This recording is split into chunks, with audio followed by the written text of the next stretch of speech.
I want you to talk to the adults out there because your book series, educating platform, can be used as a vehicle for delivering important messages of suicide prevention to students and communities.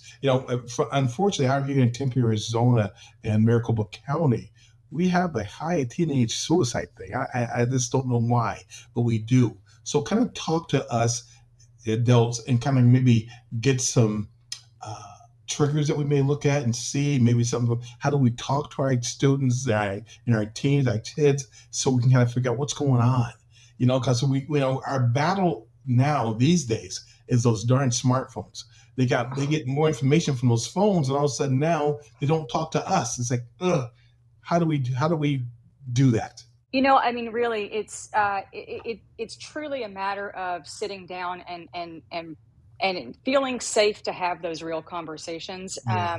The reality is that suicide is the second leading cause of death among adolescents, and Mm. it's just it's shocking and so very real. But it's so important because you never know what someone is going through. That is the reality of it. You don't know, and until you know what their day was like, or what like to walk in their shoes. You just don't know what's happening, and you certainly don't know what information is being delivered on those cell phones, which is just the tragedy here, right?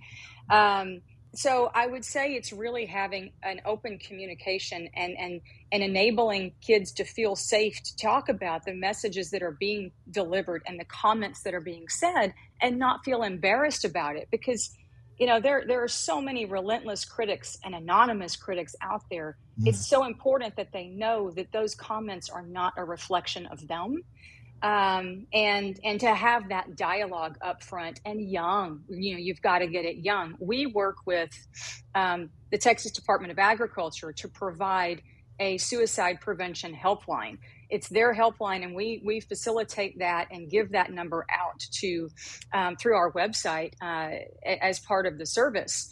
But really, this is a matter of, people think that these are conversations that you have when they're 15, 16 up.